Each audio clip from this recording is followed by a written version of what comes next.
J'en avais assez de constater qu'un nombre trop élevé de patients se font dire de ne plus se pencher vers l'avant en présence de hernie discale et souvent par des professionnels de la santé. Vous m'avez écrit aussi pour m'expliquer qu'on vous avait dit ça. À mon sens, c'est un mythe et non seulement c'est un mythe, mais je pense qu'on vous nuit en vous disant et en vous convainquant de ne plus vous pencher vers l'avant parce que c'est dangereux de vous reblesser. Et je vous dis pourquoi, je vous explique mon argumentaire dans quelques secondes.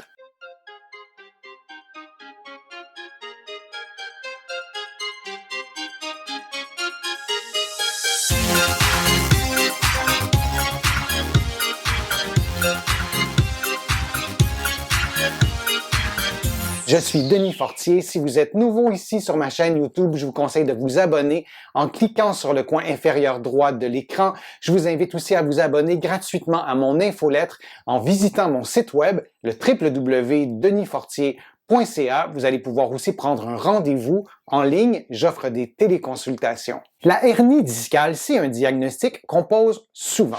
C'est un diagnostic qu'on pose souvent aussi en présence de douleurs au bas du dos et dans bien des cas, la hernie discale ne cause pas la douleur du patient parce qu'on sait aussi qu'il y a des personnes qui ont des hernies discales et qui n'ont pas de douleur. Qu'est-ce qu'un disque? Qu'est-ce qu'un disque intervertébral? C'est un coussin qui est situé entre deux vertèbres et à l'intérieur duquel il y a du liquide ou du gel qui permet ou qui donne au disque un rôle d'amortisseur. Lorsque vous sautez, lorsque vous vous penchez vers l'avant, lorsque vous faites vos activités de la vie de tous les jours, plutôt que d'avoir des vertèbres une par-dessus l'autre, on a placé ce coussin-là qui permet d'amortir les chocs et le liquide à l'intérieur ou le gel contribue à son rôle d'amortisseur. Pour le résumer, le disque ne reçoit pas de sang et reçoit très peu d'innervation. Le disque est très peu branché à votre système nerveux. Et ce disque-là est aussi vulnérable à l'usure. Et il y a des niveaux dans votre colonne vertébrale qui sont plus fragiles à l'usure que d'autres. Et cette usure-là va parfois faire en sorte que le liquide ou le gel va se déplacer, ne sera plus au centre du disque, mais se déplacera vers les limites extérieures. Et parfois, en raison d'une fissure, par exemple du disque, le gel ou le liquide ira à l'extérieur et pourra peut-être comprimer une racine nerveuse ou comprimer une structure qui vous causera de la douleur. Ça, c'est la hernie discale. Et il y a aussi la protrusion discale qui décrit le même phénomène, à l'exception que le gel ou le liquide reste à l'intérieur du disque. Le disque n'a pas perdu son intégrité totale, il n'est pas fissuré au complet, il n'y a pas de chemin pour le liquide ou le gel pour sortir à l'extérieur du disque. Et il y a en terminant aussi des hernies discales qui sont séquestrées. Alors le liquide ou le gel est sorti complètement du disque ou une partie de ce liquide-là est complètement sortie et il n'y a aucune possibilité que ce liquide-là revienne à l'intérieur du disque. Et dans bien des cas, il y a une compression d'une racine nerveuse ou même de la moelle épinière ou d'une autre structure qui peut causer de la douleur. Alors ça, c'était un long détour pour vous parler du disque et de la hernie discale. Maintenant, qu'est-ce qui cause la hernie discale? Et on attribue souvent le mouvement de flexion vers l'avant à la cause principale de la hernie discale. C'est assez délicat de résumer les blessures au disque de cette façon-là. Un élément qui explique plusieurs cas d'usure du disque, de hernie discale, c'est le profil génétique. C'est votre bagage héréditaire. D'ailleurs, lorsqu'on demande aux patients, votre mère, votre père, dans votre famille, est-ce qu'il y a des problèmes importants au niveau du bas du dos? Parfois, la réponse c'est oui. Parfois, il y a des hernies discales qui ont été diagnostiquées dans la famille aussi, donc des hernies discales qui étaient symptomatiques. Alors, le profil génétique, votre prédisposition, y compte pour beaucoup. Il y a beaucoup d'études qui l'ont démontré. Par exemple, les protrusions discales, ce phénomène qui fait en sorte que le disque ou le gel plutôt se déplace vers l'extérieur du disque, serait aussi associé à un profil génétique particulier. Alors, vous n'y pouvez rien d'une certaine façon. vos disques vont peut-être s'user plus vite que les disques de votre voisin et ce n'est pas parce que vous vous êtes penché vers l'avant.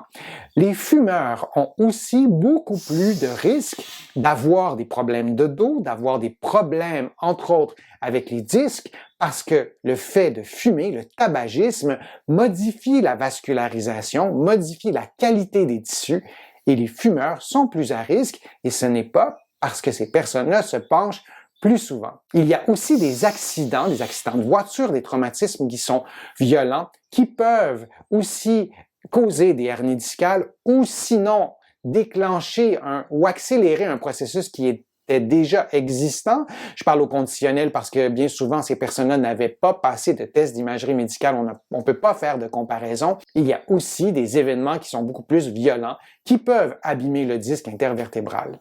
Il y a un autre élément aussi qui augmente considérablement votre risque de hernie discale. Cet élément-là, c'est la vibration que vous ressentiriez à votre travail, par exemple. Si vous travaillez sur des chantiers de construction, vous manipulez des outils, des appareils qui vibrent, vous travaillez sur un véhicule qui émet beaucoup de vibrations, les vibrations augmentent le risque de processus dégénératif du disque. Je vous le disais tout à l'heure, le disque intervertébral, c'est un élément qui amortit. Ce n'est pas un élément qui est fait pour être étiré et les vibrations vont augmenter, vont parfois accélérer les processus dégénératifs. Si vous avez effectué beaucoup de flexions répétées à votre travail, oui, ces mouvements-là peuvent contribuer, peuvent être associés à une augmentation de risque de hernie discale ou de protrusion discale. Mais attention, cela ne veut pas dire de ne plus faire ces mouvements-là.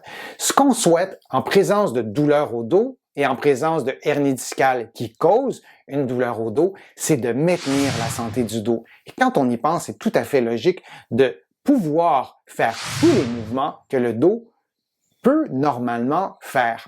Et si vous ne faites plus de mouvements de flexion vers l'avant, si vous surprotégez le bas de votre dos, vous allez probablement perdre de la mobilité et pas seulement en flexion, mais probablement dans d'autres mouvements comme la rotation. Et plus vous allez perdre de la mobilité, plus vos muscles vont se tendre, plus vous allez augmenter cette tension-là à l'intérieur du dos, ce qui sera complètement contre-productif dans un contexte de hernie discale ou de protrusion discale. Si vous avez à faire des mouvements répétés en soulevant des charges lourdes et vous n'avez pas d'autre choix que d'être en flexion dans des contextes particuliers, parfois on ne peut pas contrôler tous les paramètres, oui, vous allez plier les genoux. Oui, vous allez protéger le bas du dos, particulièrement parce que vous aurez une charge. Dans un contexte normal, vous êtes debout, vous vous penchez vers l'avant, vous devriez pouvoir faire ce mouvement-là. Et si vous n'y arrivez pas, c'est peut-être parce que vous manquez de souplesse, peut-être parce que vos muscles se contractent, peut-être parce que votre corps a oublié, oui, ça se peut, de synchroniser vos muscles correctement pour arriver à faire le mouvement sans augmenter la tension. Est-ce que vous pouvez faire ce mouvement-là couché sur le dos, par exemple, prendre vos deux genoux et les placer sur votre abdomen? C'est aussi un mouvement de flexion. Il y a différentes étapes pour se réapproprier ce mouvement de flexion-là, mais il est, à mon sens, indispensable de récupérer la mobilité complète et qu'on cesse de dire à certains patients de ne plus faire ce mouvement-là parce que c'est dangereux, vous allez vous blesser. Il y a un terme qu'on utilise souvent, c'est la kinésiophobie, c'est la peur du mouvement. Si j'ai eu une douleur forte durant plusieurs heures, durant plusieurs jours, peut-être que je serai réticent, peut-être que j'aurai peur de refaire le mouvement qui a déclenché la douleur. Cette peur-là s'appelle la kinésiophobie, qui est une peur normale qu'il faut déconditionner lorsqu'on a bien récupéré, lorsqu'il n'y a plus de risque de se reblesser, mais en répétant à nos patients de ne plus se pencher parce que c'est dangereux, on déclenche nous-mêmes une certaine kinésiophobie qui est contre-productive. Je ne suis pas en train de vous dire qu'on peut faire tout et n'importe quoi et tout va bien.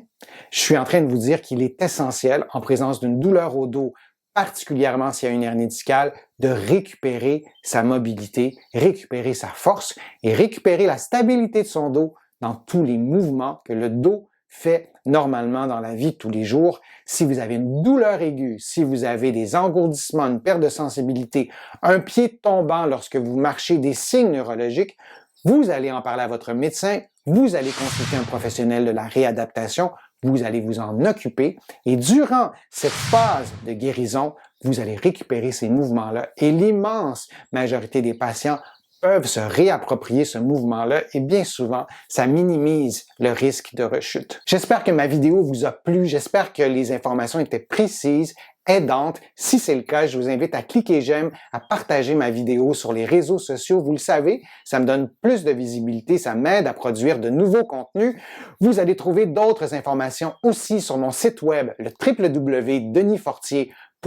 Vous allez pouvoir faire aussi une contribution. Ça m'aide vraiment à produire de plus en plus de contenu pour vous donner un coup de main, pour vous aider à prendre soin de votre santé. Vous allez trouver aussi beaucoup d'informations dans mes livres qui sont disponibles partout au Canada, en librairie et sur le web.